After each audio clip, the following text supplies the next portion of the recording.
Voilà, nous sommes en direct dans le groupe Accueillir, assumer, aimer qui je suis. Bonjour à tous, bonjour à toutes. Alors, j'ai le plaisir aujourd'hui d'accueillir Magali Yewene en direct de Nouméa. Mm. Bonjour Magali. Bonjour Véronique, je suis très contente d'être avec toi ce soir. Ce soir pour moi et c'est le matin pour toi. Enfin midi, Oui, je crois. exactement. Il est 11h30 ici. D'accord. C'est génial, tu vois comment on peut se relier tous et toutes. Je trouve ça fabuleux. Ouais. J'ai vraiment beaucoup de plaisir à faire ces connexions malgré nos différents horaires, nos décalages là. Tout est possible et ça permet des rencontres fabuleuses. Donc je voulais te présenter à ma communauté là aujourd'hui. Parce que toi, tu viens en tant que coach, formatrice et consultante aujourd'hui nous parler du thème, un thème que nous avons choisi ensemble, c'est le thème des valeurs. Hein, c'est un thème qu'on Mm. entend beaucoup dans le développement personnel. Mm. En quoi pour toi c'est important ce thème-là? Bah, moi c'est important parce que ça a toujours été un guide dans ma vie, mes valeurs et en particulier dans ma vie professionnelle également. C'est-à-dire que quand je me suis retrouvée dans des environnements où la gouvernance, les modes de management ne me convenaient pas, bah, c'est grâce à mes valeurs que j'ai pu résister à des choses, à des comportements, que j'ai pu aussi parfois quitter ces organisations pour leur dire que ce n'est pas en phase avec. Et moi, en fait, quand c'est pas aligné, ça matche pas, je ne peux pas en fait. C'est vraiment quelque chose qui m'anime. Alors bon, mes valeurs, elles ont évolué avec le temps. Hein, c'est pas quelque chose de figé, mais c'est pour moi un guide hyper important. Après, je peux pas dire non plus que je suis parfaite, c'est-à-dire que ça m'est arrivé parfois d'aller à l'encontre de mes valeurs. Mais c'est quelque chose. Bonjour Véronique. Bonjour Véronique du Canada qui nous écoute. Oui, voilà, c'est quelque chose qui est important pour moi. Donc c'est pour ça que quand on en a parlé de ce sujet-là, et ben ça a été pour moi assez facile de me brancher de me connecter à ce sujet, parce que dans ce que je propose aussi par rapport à mon métier, d'accompagner des dirigeants à être des leaders de cœur, à être des leaders connectés à eux, à leurs valeurs, à qui ils sont, pour incarner un leadership qui soit réellement proche de qui ils veulent, de ce qu'ils veulent projeter sur le monde et avoir un impact positif sur leur environnement, et ben les valeurs, ça a une place très importante. En fait, c'est pour ça que ça revient souvent hein, dans le développement personnel, parce que ce soit à titre personnel ou à titre professionnel, sont vraiment des guides en fait quelque part. Hein. Oui, Ce sont des c'est vrai. guides qui vont nous permettre de nous orienter Mm, hein, tout à vers fait. des choix plus alignés avec qui on est. Exactement. Bah, d'ailleurs, nos valeurs, elles sont intimement liées à nos croyances. C'est-à-dire que, par exemple, si je vous dis, pour vous, la famille, c'est, eh ben, vous allez être capable de me dire bah, à quoi ça correspond la famille. Si je vous dis, pour vous, l'amitié, c'est, bah, vous allez me dire peut-être c'est la loyauté, c'est la présence, c'est l'écoute, c'est la générosité, etc. Vous allez associer des valeurs à tous vos domaines de vie. Donc, les valeurs, elles imprègnent vos domaines de vie parce que ce sont vos jalons, en quelque sorte. C'est-à-dire que vous êtes dans une espèce de cadre dans lequel vous évoluez, que vous avez construit au fil des années par vos expériences, votre personnalité, vos aspirations, vos désirs. Et en fait, vous avez ce cadre-là et vous évoluez dans ce cadre-là. Votre cerveau, il a dessiné tout ça. Et tout ce qui va venir de l'extérieur doit s'inscrire dans ce cadre, doit C'est trouver sa place. Et ça, c'est important aussi, et quand je t'écoute, je trouve de préciser qu'en fait, que ce soit justement pour l'entreprise ou dans le couple aussi, hein, ça va Ah nous oui. permettre d'aller vers des personnes qui vont avoir des valeurs similaires, mais on n'est pas obligé d'avoir les mêmes valeurs non plus. Hein, on n'est pas obligé, Non. on peut construire un couple, on peut collaborer aussi en entreprise sans avoir exactement les mêmes valeurs. Oui, tout à fait. Ouais. Parce qu'en fait, on est tous des personnes différentes. Toi, Véronique et moi, on est des personnes différentes. Ça ne veut pas dire qu'on peut pas s'entendre, qu'on peut pas travailler, collaborer, parce que notre relation, c'est une troisième personne. C'est ça. Donc, on peut mettre dans notre relation des valeurs qui nous appartiennent à toutes les deux, mais ou des valeurs qui sont précisément en lien avec cette relation. Et ce sont ces valeurs-là qui vont vivre à travers notre relation. Mais ce ne sont pas peut-être forcément des valeurs qui sont très importantes pour nous non plus. Aussi. On peut avoir une hiérarchie aussi. Exactement. Donc c'est pour ça que dans un couple, on peut très bien avoir des valeurs communes et des valeurs qui ne sont pas communes, et c'est tout à fait ok. L'important, c'est d'être au clair avec ça. En fait, le plus important, c'est d'avoir la conscience de ces valeurs, la connaissance, et puis de savoir ce qui se passe quand elles sont choquées, quand elles sont contrariées, que ce soit par quelqu'un de l'extérieur ou quand soi-même on va transgresser ses propres valeurs. Ben, ça va générer chez nous un inconfort, parfois de la colère, parfois de la culpabilité, voire même de la honte. Ouais. Donc, bah voilà, ça, ce sont des indicateurs aussi.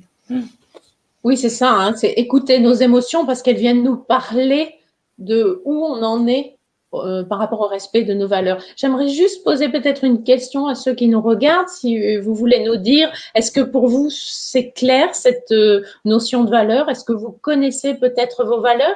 Et Magali, on peut peut-être expliquer un petit peu comment aller plus en profondeur sur comment on peut les connaître, ces valeurs. Alors, les valeurs, bon, c'est par exemple l'amour, la générosité, la fidélité. Enfin, parce que des fois, les gens ont du mal des fois à se représenter ce que c'est réellement. Donc ça, Oui. vous pouvez trouver des listes de valeurs sur le web. C'est très facile à trouver. Il y a vraiment pléthore de possibilités. Et dans ces listes-là, vous commencez à faire votre marché. Et puis, vous commencez à en faire une liste de 20, et puis ensuite, vous réduisez à 10. Et quand vous en avez une dizaine, déjà, c'est déjà pas mal, eh bien, vous pouvez commencer à les challenger les unes avec les autres. C'est-à-dire que vous pouvez dire, par exemple, la loyauté, pour moi, c'est important, mais est-ce que c'est plus important que la liberté ou est-ce que c'est moins important? Et comme ça, vous pouvez leur donner leur faire une petite hiérarchie. Vous faites pour les 10 valeurs. Ça vous permet d'avoir une sorte du plus important au moins important, mais sachant que il faut quand même garder une certaine souplesse par rapport à ça. C'est pas quelque chose d'immuable, et c'est quelque chose qui peut évoluer aussi en fonction des contextes. Ça, c'est important de l'avoir en tête, qu'en fait, nos valeurs, elles peuvent se modifier, changer, parce que, par exemple, si j'ai 25 ans et que j'ai un enfant de 6 mois, ou si j'ai 50 ans et que je me retrouve avec des enfants qui ont quitté le nid, on va peut-être avoir, à un moment donné, des valeurs qui vont, même sur une échelle un peu plus courte, mais qui vont évoluer, qui vont changer. Et c'est OK, parce que la vie, c'est le mouvement. Hein? Oui, c'est vrai. Et c'est vrai quand, par exemple, tu as eu une vie de couple très longue avec le même partenaire, etc., et que tu as eu des enfants et que tu as donné, par exemple, à la valeur famille une importance primordiale, et que tu as tout donné pour ça, il se peut qu'à 50 ans, une fois que tes enfants sont grands et que tu as l'impression d'avoir accompli, on va dire, le plus gros, et ben, tu peux dire, maintenant, la valeur importante pour moi, c'est la valeur liberté. C'est la valeur plaisir. Et puis, c'est tout à fait OK parce que, voilà, l'important, c'est aussi de pouvoir communiquer sur quelle place ont ces valeurs pour toi dans ta vie. Si tu es en mesure de pouvoir dire la valeur famille, pour moi, c'est primordial et c'est là-dedans que je donne mon énergie, et que tu le dis, ça veut dire que ceux qui n'ont pas les mêmes valeurs que toi peuvent comprendre pourquoi tu vas agir de telle manière.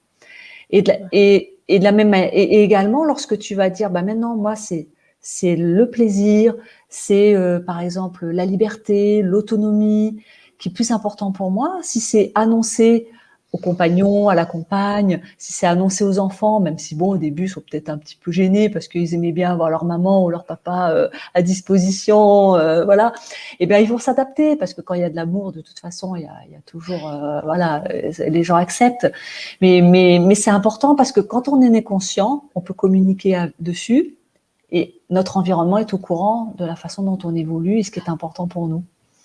Alors, je voulais rebondir sur ce que tu disais, puis en même temps, ça fait peut-être le lien avec ce que Véronique nous demande, là, comment collaborer avec une personne qui n'a pas les mêmes valeurs que nous sans être blessée par rapport à la famille. Toi, par exemple, ce que tu disais, effectivement, quand nos valeurs changent, ça ne veut pas dire qu'on les renie, qu'on met tout à la poubelle, que la famille, par exemple, ça, j'en ai rien à cirer. Ça veut dire que dans l'ordre, dans le hit parade de mes finalement, aujourd'hui, qu'est-ce que je vais faire passer en priorité? Je les aime toujours, c'est toujours important, mais aujourd'hui, je vais déployer mon potentiel là, quand je vais être connectée à ma valeur de liberté. Hein? C'est vraiment important. Et j'ai envie de dire, oui, enfin, tu as répondu quelque part, hein, si l'autre n'a pas les mêmes valeurs, comment collaborer avec cette personne si elle n'a pas les mêmes valeurs que nous sans être blessé? C'est déjà accepter que l'autre n'ait pas les mêmes valeurs que nous aussi. Accueillir l'autre et voir si on peut collaborer peut-être. Qu'est-ce que tu en penses? Oui, tout à fait. Après, il y a une alchimie entre les personnes, mais bon, il y a toujours une base au départ de l'acceptation de l'autre, du respect de l'autre, dans son unicité. Et ça aussi, ça peut faire partie de tes valeurs. C'est-à-dire que si pour toi tu n'es pas respecté dans tes valeurs, et ben tu peux dire que voilà, pour toi c'est primordial et que à ce moment-là, euh, soit la personne est en capacité d'évoluer, est en capacité de comprendre, parce que parfois il peut y avoir des malentendus qui sont tout simplement des problèmes de communication, qui sont des problèmes on ne sait pas bien exprimer sur nos limites, sur là où on accepte certaines choses ou pas. C'est un gros travail dans la relation de trouver cet équilibre d'être à l'aise avec qui on est et d'accepter l'autre complètement. Donc je pense que quand il y a une bonne volonté de chaque côté de ne pas faire du mal à l'autre, on peut cohabiter avec des valeurs différentes. Et là, Je quand tu crois parles que ouais, je sais pas ce que tu en penses, Véro. je pense que c'est développer notre intelligence émotionnelle. C'est dans l'accueil de l'autre, hein, ça vient parler de notre empathie, tout ça, mais pas au détriment de qui je suis. C'est-à-dire que, comme tu l'exprimais tout à l'heure, il y a parfois des valeurs qui vont faire qu'on va quitter l'entreprise, parfois des valeurs où ça va être juste impossible de vivre avec telle ou telle personne. Mais ça ne veut pas dire que la personne, elle est nulle, elle est mauvaise. C'est juste que moi, je ne suis pas dans le respect de mes valeurs. Et ça demande pour moi vraiment une conscience de soi, hein, un accueil et un amour de soi important. C'est-à-dire que si je suis en train de dire à l'autre que mes valeurs, c'est ça, ça, enfin, je dois oser le dire à l'autre déjà. Je dois oser, moi m'accueillir là où j'en suis. Oui, tout à Hein, fait. et ne pas avoir honte, ne pas culpabiliser d'avoir ces valeurs-là et de devoir les poser. Oui, c'est Parce que vrai. j'informe l'autre aussi. Mm. J'informe l'autre de comment on peut jouer ensemble, enfin, ou travailler, mais je veux dire, comment on Mm. peut faire équipe. Exactement, c'est tout à fait ça. Mais c'est un vrai travail c'est donner la chance à la relation de vivre et d'évoluer en donnant des indications, parce que personne d'autre que vous ne sait mieux ce qui se passe dans votre tête. C'est ça. Moi, Véro, si tu me dis pas ce qui se passe dans ta tête, ce que tu ressens, je peux pas le deviner. Je suis pas Oui. j'ai pas de boule de cristal, puis il y a du boulot en plus, hein. Il s'en passe, hein. Même moi, des fois, j'ai Bon, du mal à suivre. voilà, moi c'est pareil. Donc du coup, tu vois, si on se parle pas, on va jamais se comprendre toutes les deux, parce que toi, tu es Ouais. dans tes nuages, moi je suis dans les miens, et puis on est partis toutes les deux dans notre délire. Et puis on va se croiser, on va commencer à se parler, puis je vais dire, mais qu'est-ce qu'elle me dit là? Mais ça va pas du tout. Puis toi, tu vas me dire, mais Magali, pourquoi tu réagis pas Et Ouais. voilà, c'est comme ça que les malentendus vont rentrer. Alors que si au départ on s'est dit, toi tu me dis, bah voilà, moi, ce qui est important pour moi dans la relation, c'est que ça se passe comme ça, comme ça, comme ça, et que s'il y a un souci, je te le dirai. Je Ouais. t'informerai que pour moi, c'est pas OK. Ça demande une notion de confiance, c'est-à-dire j'ai confiance en ma capacité d'être, mais j'ai aussi confiance en l'autre, en sa capacité à s'affirmer, en sa capacité à mettre ses limites, hein, Ouais. Mm. et aller chacun vérifier. Comme tu disais, si on ne se dit pas chacune ce qu'on a dans nos têtes ou pourquoi je ne comprends pas, ben, je vais vérifier chez l'autre, je vais vérifier avec l'autre. Je ne Mm. suis pas contre l'autre, je suis avec. Et ensemble, on va co-construire. C'est Hein. vrai, c'est tout à fait ça. Parce que souvent, on part dans nos projections. Et puis, on a nos croyances là, hein, Mm. qui sont des freins souvent.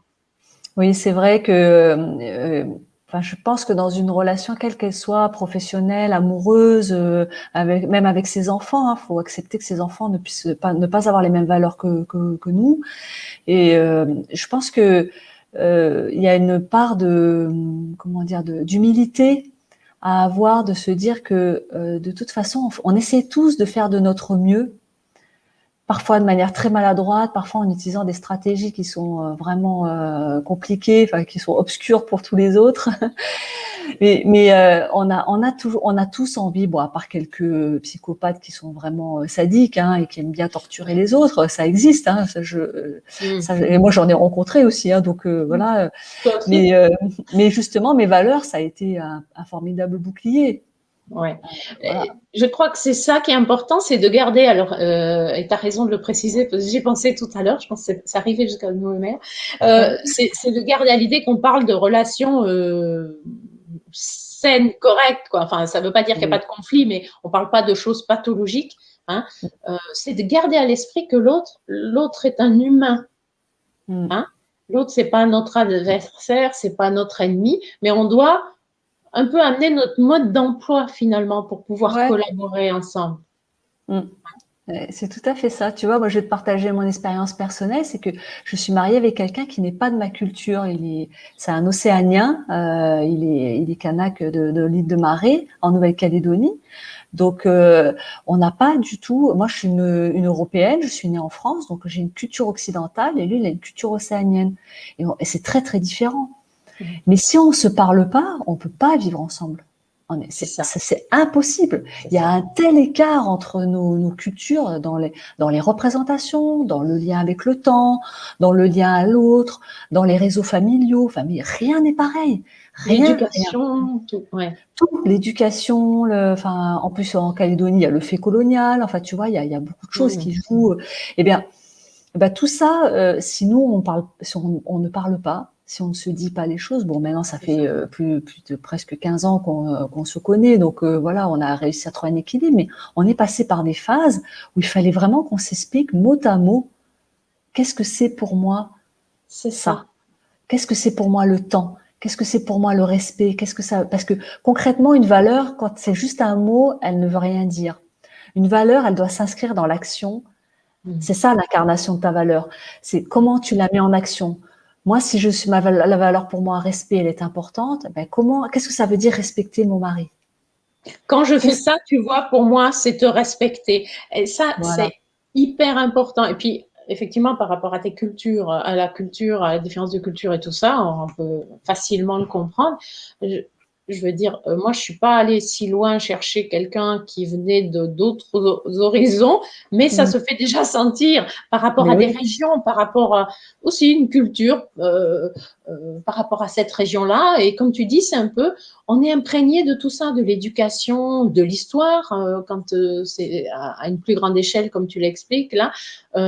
Et c'est un peu, moi, je vois, on est comme des buvards en fait, où on va pomper tout ce que la famille, tout ce qui aura été vécu, donc on va reproduire, ou on va croire tout ça, on va mettre dans notre sac à dos, que être en relation, c'est comme ça. Mais finalement, tiens, alors moi je viens du Nord, elle vient du Sud, mais être en relation, c'est pas la même manière. S'exprimer, c'est pas la même manière, on va pas le faire de la même façon. Donc, c'est hyper important tout ce que tu dis, parce que moi je fais le lien avec la communication dans le couple, où effectivement c'est pas dire ah oui, alors pour moi il faut qu'on soit fidèle, il faut qu'on soit respectueux, oui moi aussi, mais en fait si on n'a pas déterminé qu'est-ce qu'il y a là derrière, si on ne sait pas comment l'incarner, ça va être difficile. Et ça, je pense que toi tu es plus spécialisé dans l'entreprise, mais ça doit être, enfin dans l'entreprise c'est la même chose. Oui, tout à fait. Dans l'entreprise, en fait, moi je l'ai vu, et puis je pense que pour beaucoup d'entre vous également, c'est, tu sais, dans les bureaux, et puis moi-même dans des bureaux de direction où j'étais, tu as les valeurs de l'entreprise qui sont affichées sur le mur avec la signature de tout le codir. Et puis moi je me rappelle avoir participé à des séances de signature. Tu te fais prendre en photo pendant que Très officiel.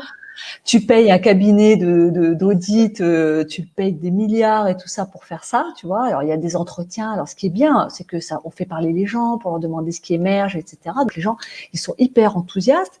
Alors, une fois qu'on a signé, on a mis ça dans le bureau. Après, back to business, on recommence comme si de rien n'était. Et finalement, ça génère une frustration parce que les gens, ils ont des attentes. Les employés, ils ont participé à des réunions, on leur a demandé leur avis, ils ont dit quelles étaient les valeurs qui étaient importantes pour eux, donc ils attendent des actions. Et finalement, il se passe rien. Et on continue, donc tu as toujours les mêmes prédateurs qui tournent, tu as toujours les mêmes toxiques pareil, tu as toujours les mêmes politiques qui font du tort, tu as toujours les mêmes problèmes avec les collaborateurs, de l'absentéisme, des arrêts maladie, des burn-out, des harcèlements, etc. Salut Véronique, belle journée. Coucou, à bientôt Véro, À merci pour ton bientôt. commentaire et ta présence. Ah ouais. Oui, c'est ça, il ne Et s'agit pas de mettre dans un cadre doré les valeurs de l'entreprise, c'est comment on va les incarner au quotidien.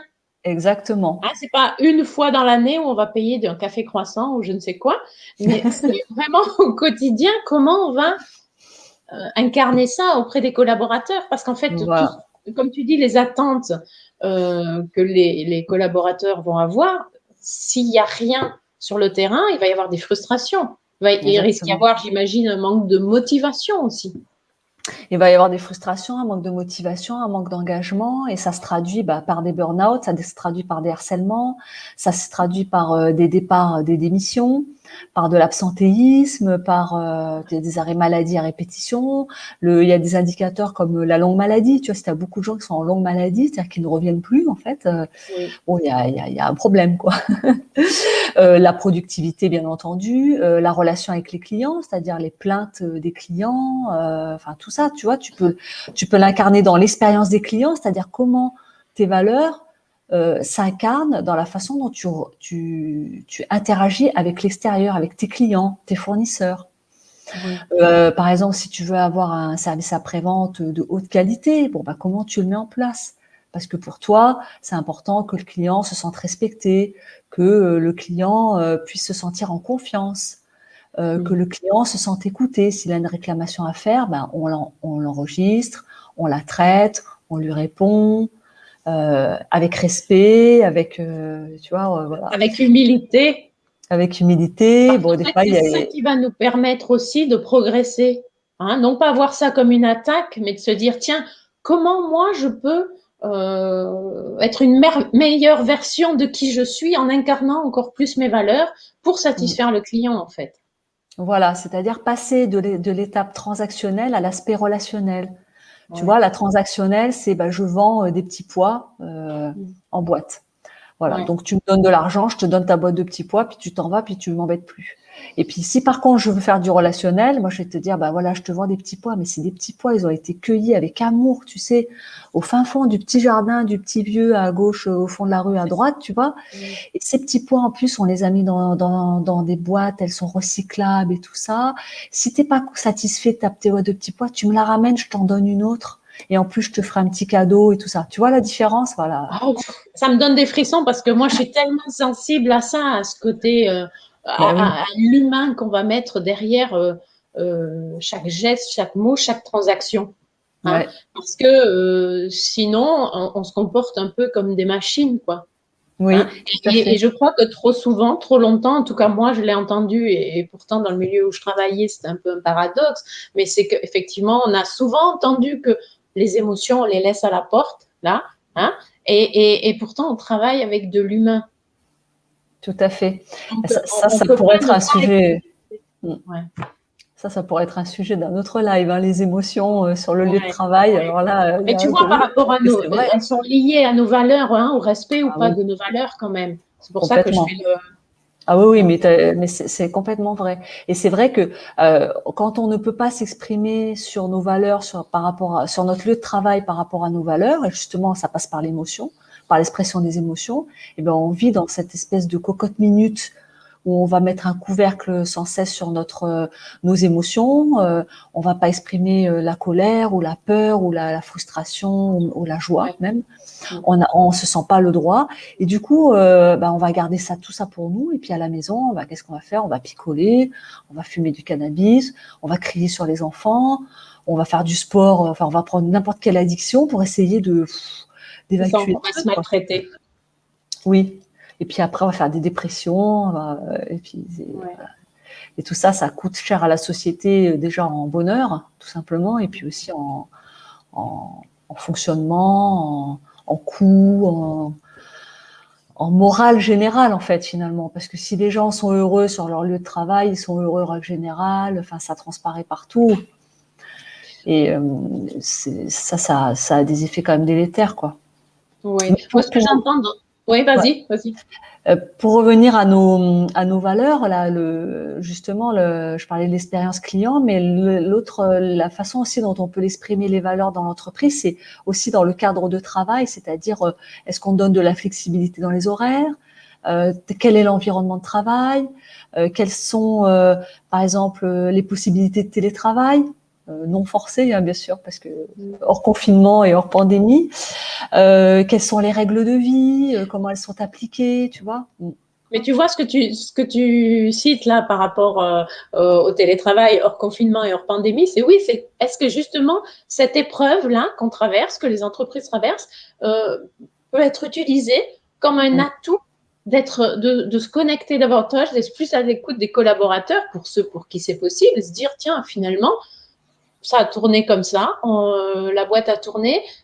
Certaines personnes, d'autres pas, hein, mais certaines personnes ont peut-être vu un avantage à travailler comme ça, avec plus de plaisir, plus de fluidité dans leur organisation personnelle. D'autres, c'est plus compliqué, hein, bien sûr, hein, c'est pas une généralité. Mais du coup, comment on pourrait aller leur donner plus de motivation, ou en tout cas leur montrer qu'on les entend et qu'il y a une possibilité d'ouverture là. C'est ouvrir le champ des possibles, hein. Ouais, tout à fait. Mais c'est certain que là, cette crise sanitaire est en train de faire bouger les lignes dans les relations managériales. C'est-à-dire que toutes les modes de leadership traditionnels, très verticaux, où justement le collaborateur il est juste là pour exécuter des ordres qu'on aura fait descendre de haut en bas là, et puis que l'information ne remonte pas. Et bien aujourd'hui, du fait que les personnes ont été obligées de travailler en télétravail, ils ont été obligés de faire confiance aux gens. Ouais. Ils peuvent plus les contrôler, ils peuvent plus être derrière eux. Ils ont essayé de faire ça, de mettre en place du contrôle, mais en fait, ils se sont rendus compte que ça ne fonctionnait pas. Et en fait, les entreprises qui ont tiré leur épingle du jeu par rapport à la pandémie et notamment au télétravail, c'est quand ils ont décidé de faire confiance à leurs collaborateurs, de les écouter, de faire en fonction de leurs besoins, de la façon, voilà. C'est quand les rôles ne se sont pas inversés, mais disons que se sont équilibrés davantage dans une relation de adulte à adulte, où bien sûr il y a quelqu'un qui détient une forme d'autorité parce que il a une responsabilité, mais il n'est pas dans l'abus de pouvoir et dans la contrainte, quoi. C'est ça, quand je t'entends, en fait, ce qui me vient comme ça, je me dis, ben oui, bon là, ils ont été confrontés, donc il y a cette espèce d'acceptation parce qu'on n'avait pas le choix. Mais du coup, justement, cette expérience, moi, ce que je vois, c'est que du coup, on a été un peu obligé de se connecter davantage à notre énergie féminine, hein, pas d'y aller en force pour tout. C'est que c'est pas le pouvoir, l'autorité. Non, ça peut marcher, ça peut fonctionner aussi quand on va être plus dans l'écoute, quand on va être plus dans la confiance, quand on va être…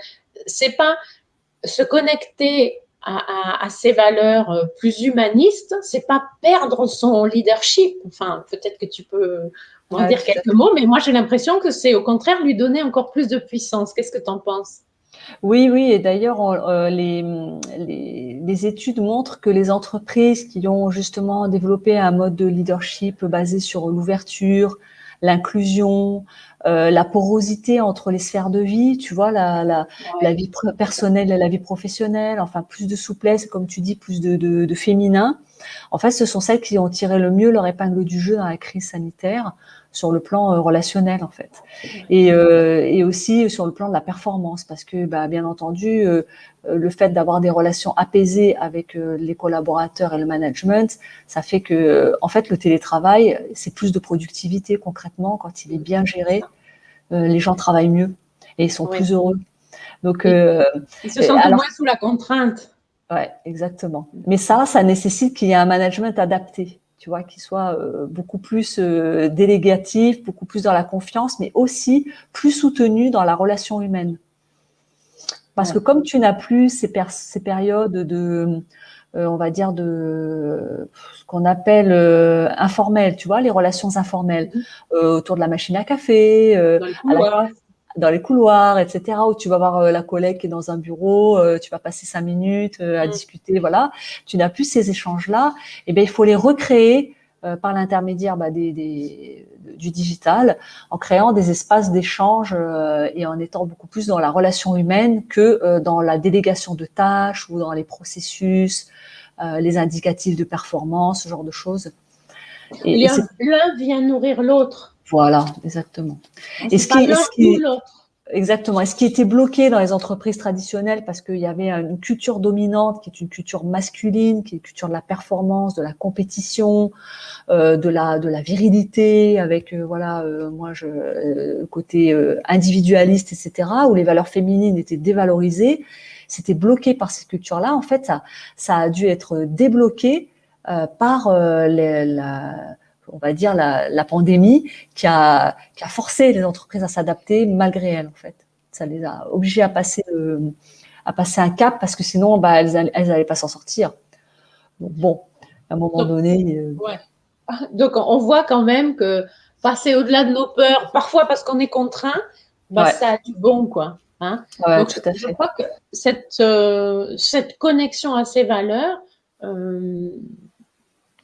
ça donne un pouvoir supplémentaire, hein, en tant que leader d'une entreprise, ou même, encore une fois, hein, que ce soit au niveau de la famille. C'est pas être plus exigeant ou que sais-je, que de dénoncer ses valeurs. C'est plutôt un atout pour aller à la rencontre de l'autre dans les secteurs différents. Qu'est-ce que tu pourrais nous donner, toi, comme on arrive à la fin là, qu'est-ce que tu pourrais nous donner comme clé, enfin, comme encouragement quelque part à se connecter encore davantage à ses valeurs, finalement, à ses propres valeurs? En fait, se connecter à ces valeurs, c'est être connecté à ce qui nous anime et ce qui nous rebute à la fois. Donc c'est une sorte de de limite. C'est en lien avec les croyances, les limites et avec qui vous êtes. Donc c'est quand même un bon ancrage. Ça vous permettra d'être bien ancré, d'être solide et de pouvoir vous affirmer d'avant. C'est un lien vraiment très fort avec l'affirmation de soi. Et ça peut avoir un lien aussi avec la confiance en soi aussi. Ouais. Mais ça a vraiment un lien avec l'affirmation de soi, c'est-à-dire d'être capable de dire, bien connaître vos valeurs, ça vous permet aussi d'être assertif. C'est-à-dire que vous allez être capable d'expliquer à l'autre que ça c'est bon pour moi ou ça c'est pas bon pour moi, sans dégrader la relation. Ouais.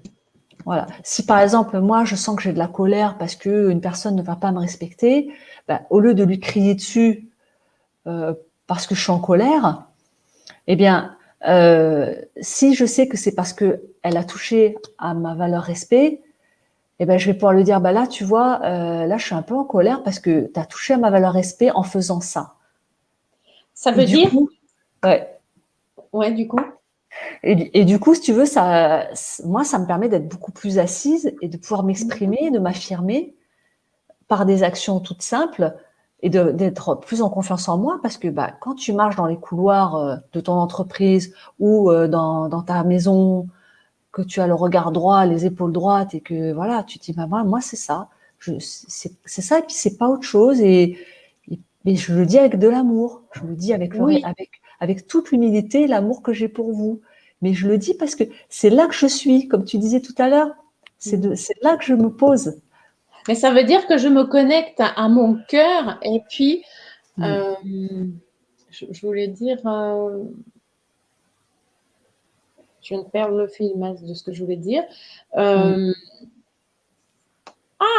Bon, bref, je suis. Ah oui, voilà, je dois prendre le temps, c'est ça que je voulais dire. Je dois prendre le temps de pas être dans la réaction, hein, parce que là, ça m'a blessée ou ça me met en colère ou mais du coup, il y a quelque chose qui vient. Et si je suis sur pilote automatique, waouh, je vais foncer, je vais balancer des expressions que je vais regretter, je vais claquer la porte, je vais, enfin bon, bref, toutes ces attitudes dont on n'est pas forcément toujours très fier et qui sont pas constructives.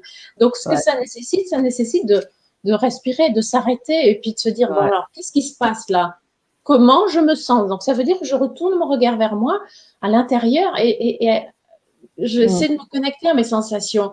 En fait, je sais pas, je me sens tout petit quand il me dit ça. J'ai l'impression que il me fait pas confiance. Il n'a pas confiance en mes compétences. Enfin, il y a tout le discours intérieur qu'on se dit, hein, qui est important.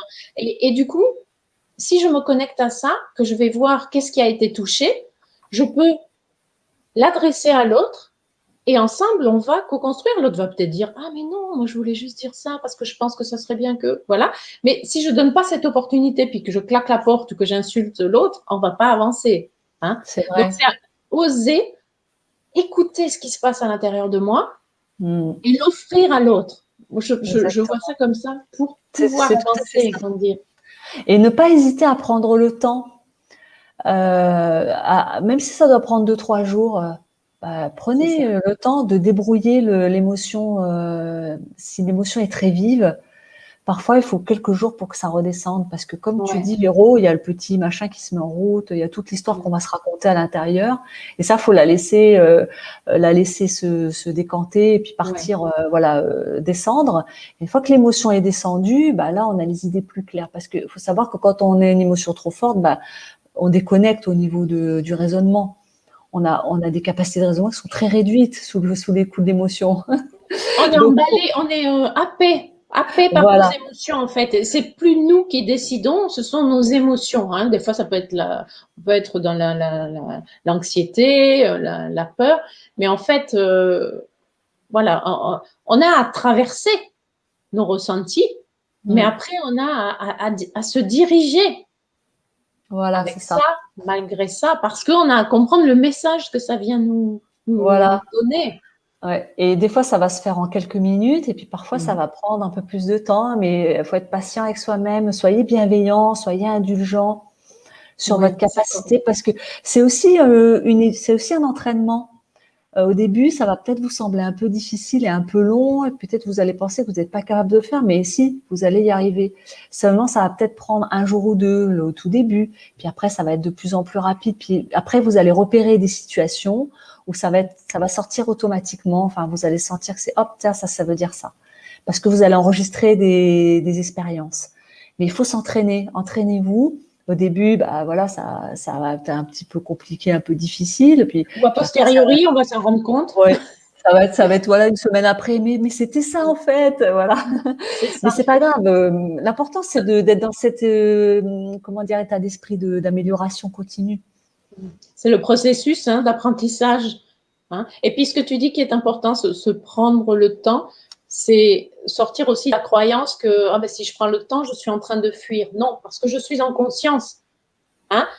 Je suis en conscience que là, mon émotion, elle est trop forte pour que je puisse être dans quelque chose de constructif. Donc, j'ai peut-être besoin de prendre le temps, je sais pas, 10 minutes dans la salle d'à côté, ou 2 heures, ou 3 jours, peu importe, peu importe la situation.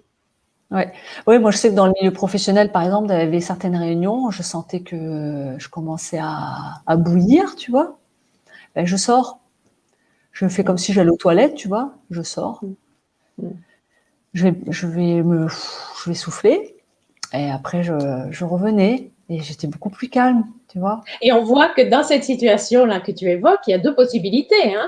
Ou tu continues à bouillir, et puis à un moment donné, tu balances un truc pendant la réunion, ou juste après, et puis, ou alors tu gardes tout pour toi, et puis c'est ton mari le soir quand tu rentres, ou alors tu as un ulcère dans quelques temps, ou alors tu prends ta responsabilité, dire, bon là, moi, j'observe ce qui se passe en moi, là, c'est en train de monter, c'est pas quelque chose qui va m'amener à une situation ou une attitude qui sera forcément positive, donc qu'est-ce que je peux faire? Là, je vais, moi, prendre ma responsabilité.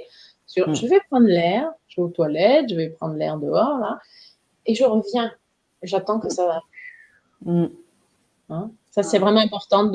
C'est nous, en fait. Souvent, on a tendance à dire, oui, mais c'est sa faute, t'as entendu ce qu'il a dit? Non, mais moi, ça me met hors de moi. C'est ce que je fais de ce que ça vient provoquer chez moi qui est important, je crois. Oui, c'est vrai, c'est vrai. Et dans les couples, c'est pareil.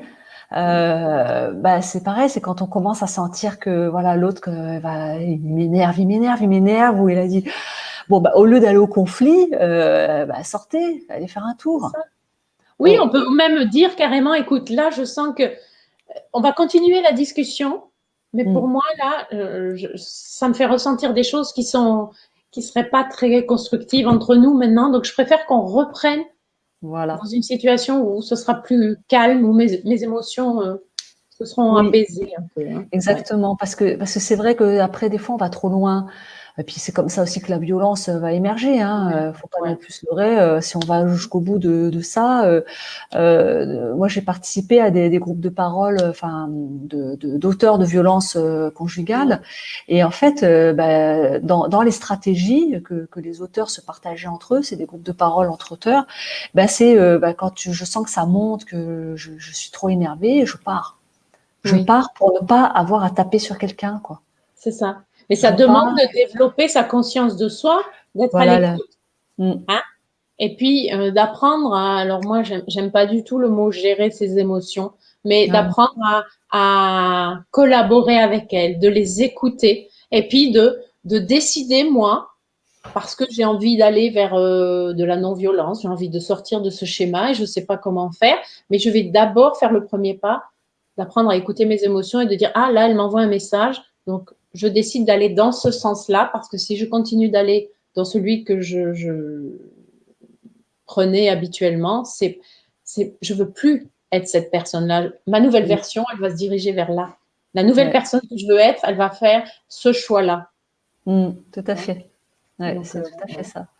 en tout cas, il y a plein de Ouais, choses là. On pourrait, parce que là, tu vois, on peut on partir est parti encore. là. On est parti en plein de choses, Magali. C'est super intéressant. Je crois que le point principal, c'est de se dire, d'aller se questionner sur quelles sont mes valeurs, Mm. comment je peux m'y connecter davantage pour avoir des relations plus saines, plus équilibrées dans notre vie ou dans notre travail. Est-ce que tu Mm. voudrais rajouter un point avant qu'on se quitte? Non, non, là, je pense qu'on a déjà Hein. on a bien Ouais, balayé tout ça. C'est un, comment dire, c'est un pilier en fait, vos valeurs. C'est un pilier à, à challenger, c'est un pilier à questionner, à ouais, chérir. ouais. Moi, je crois que c'est important. Et puis, comme tu disais au début, je vous invite tous, peut-être, pour ceux qui n'ont pas fait ce travail de recherche ou de questionnement sur les valeurs, peut-être aller voir sur Google. Il y a des tableaux de Mm. valeurs, il y en a toute une liste. Puis essayez de regarder un petit peu celles qui vous parlent le plus, celles qui résonnent pour vous. Puis faites ce travail un peu de peut-être classification des 7, des 10 premières valeurs pour vous qui sont importantes. Voilà, Mm. j'espère que ce live-là vous aura apporté de la valeur. Et puis, n'hésitez pas à nous mettre des commentaires, nous dire aussi si vous nous écoutez en replay, qu'est-ce que vous en pensez? Est-ce que ça vient confirmer certaines choses?